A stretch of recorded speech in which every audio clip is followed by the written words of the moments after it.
करते हैं। जयपुर से खबर है, जहां पर बड़ी खबर आपको बता दें कि भजन लाल कैबिनेट बैठक के बाद प्रेस कॉन्फ्रेंस। तो ये बड़ी जानकारी इस वक्त आपको बता रहे हैं। ये बड़ी जानकारी इस वक्त आप देख पा रहे हैं। Press conference deputy CM Premchand Bairwa, मंत्री जोगाराम पटेल ने की प्रेस कॉन्फ्रेंस। बैठक हुए अहम फैसलों की दी जानकारी।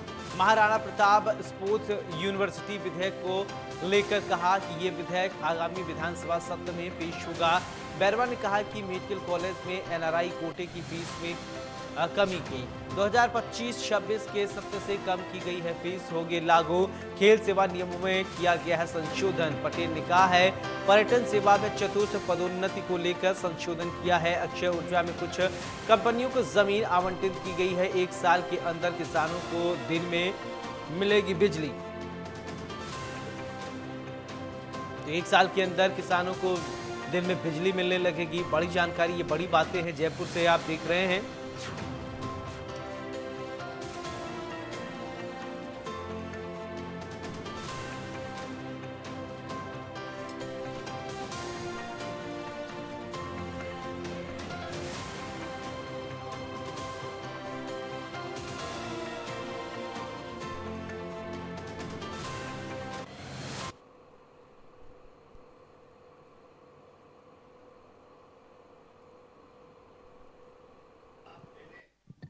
के लिए सेवा नियमों में संशोधन सहित अन्य कई महत्वपूर्ण फैसले किए गए हैं।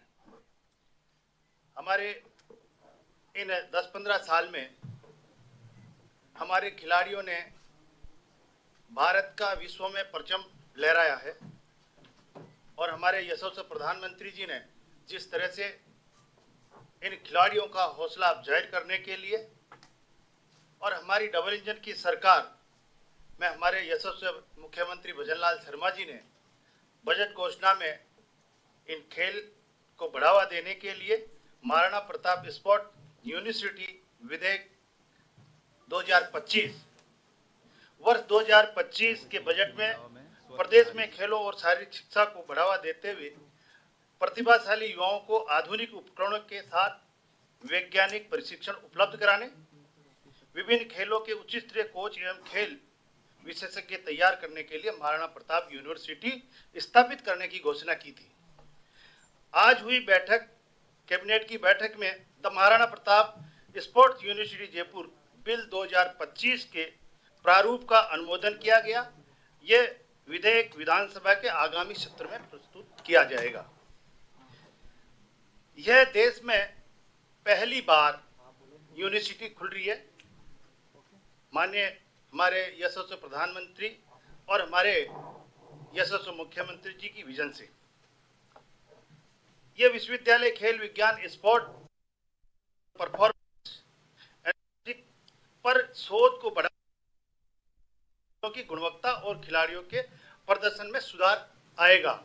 यह विश्वविद्यालय राष्ट्रीय शिक्षा नीति के लक्ष्यों और उद्देश्यों के अनुरूप खेलों के विकास के लिए सेंटर ऑफ एक्सीलेंस के रूप में भी कार्य करेगा। नवीनतम स्पोर्ट इंफ्रास्ट्रक्चर से लैस ये विश्वविद्यालय हाई परफॉर्मेंस ट्रेनिंग सेंटर के रूप में प्रदेश के हमारी खेल प्रतिभाओं को अंतर्राष्ट्रीय मानकों के अनुरूप निखारने का काम करेगा। एक और हमने राज्य में मेडिकल कॉलेजों में एनआरआई कोटा फीस में संशोधन किया है कि हमारे जो एनआरआई कोटा से जो विद्यार्थी आते थे उनकी फीस करीब 31 लाख के करीब थी और हमारे जो मैनेजमेंट कोटा की सीटें थी उसमें 9 लाख रुपए थी। तो जिससे कि हमारे मेडिकल कॉलेजों को भी इसमें नुकसान होता था कि वो सीटें खाली रह जाती थी और इसमें 9 लाख रुपए में हमारे को एडमिशन देने पड़ते थे। इसलिए उनको भी एनआरआई को बढ़ावा देने के लिए ये फीस में कमी की गई है। राजस्थान मेडिकल एजुकेशन सोसाइटी द्वारा संचालित मेडिकल कॉलेजों में 50% सीटें, गवर्नमेंट फीस कोटा 35% सीटें मैनेजमेंट कोटा और 15% सीटें एनआरआई कोटे की थी। आज हमारे वरिष्ठ साथी राजस्थान सरकार में उप मुख्यमंत्री आदरणीय प्रेमचंद जी बैरवा ने एक ऐतिहासिक बिल मंत्रिमंडल द्वारा अनुमोदन का आपके सामने जिक्र किया। हिंदुस्तान के परिप्रेक्ष्य में महाराणा प्रताप का अपना जो महत्व है वो उससे आप सब परिचित हैं। महाराणा प्रताप जी के नाम से स्पोर्ट्स यूनिवर्सिटी बढ़ेगी, ये हमारे लिए और आप सबके लिए, राजस्थान के लिए, और आजादी के जो दीवाने रहे हैं, जिन्होंने विपरीत से विपरीत परिस्थितियों में भी मुगलों के सामने घुटने नहीं टेके, उनके लिए गर्व का विषय रहेगा। इसके लिए मैं हमारे वरिष्ठ साथी का आभार व्यक्त करता हूं कि आज उनके विभाग का एक बहुत ही महत्वपूर्ण बिल मंत्रिमंडल ने स्वीकृति दी है और आगामी विधानसभा में कानून बनेगा। राजस्थान में अभी सिविल सेवा नियम 1996 है, उसमें एक कार्मिक को उसके रिटायरमेंट पर समस्त परिलाभ का 50% तक पेंशन मिलता है और उसके स्वर्गवास के उपरांत, उसकी डेथ के उपरांत उसके माता पिता को 30% तक, ये जो उनको 30% तक पेंशन मिलती है। यशस्वी मुख्यमंत्री जी का मानना था कि वर्तमान युग में एक हमारे कार्मिक को अगर समस्त परिलाभ को जोड़ते हुए 50% तक की पेंशन देते हैं तो क्यों न हम उसके देहांत के उपरांत उसके माता पिता को भी उतनी ही पेंशन देवें, क्योंकि उनकी वृद्धावस्था होती है उस स्टेज तक आते आते।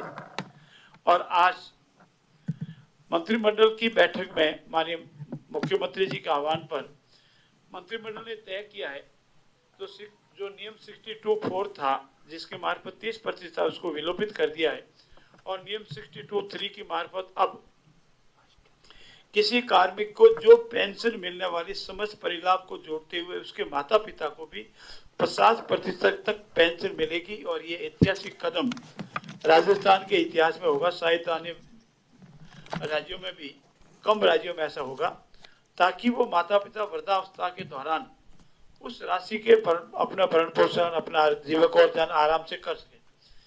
एक दूसरा नियम और था जिसमें विकलांग जो हमारे भाई बहन होते थे उनको पेंशन में अनेक तरह की कमियां थी और उसको भी आज ठीक किया गया है।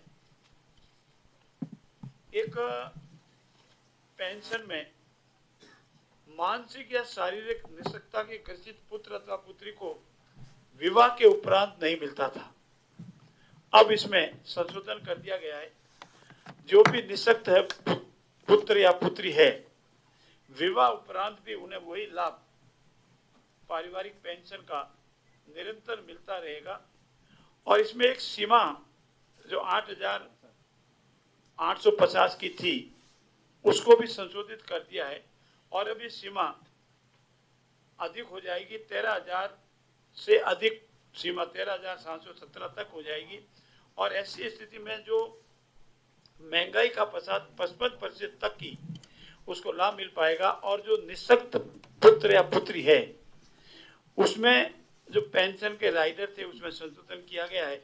और ऐसी स्थिति में चाहे माता पिता को लाभ मिलने वाला, जो वैसे मैंने पहले बताया, या एक कार्मिक के निःशक्त जो पुत्र या पुत्री है, विवाह उपरांत भी उन्हें वो बेनिफिट मिलेगा। उस बेनिफिट का जो लाभ है वो मैंने आपके सामने बताया। तीसरा जो संशोधन किया है, हमारे पर्यटक दृष्टि से राजस्थान बहुत ही महत्वपूर्ण है और राजस्थान में पर्यटकों को बढ़ावा देना हमारी इकोनॉमी को बढ़ावा देने के साथ होता है, क्योंकि राजस्थान में चाहे जैसलमेर का एरिया हो, शेखावटी का एरिया हो, जोधपुर उदयपुर का एरिया हो, चाहे हमारे घरेलू पर्यटक हो या विदेशी पर्यटक हो, अलग अलग क्षेत्रों में अनेक समय आते रहते हैं।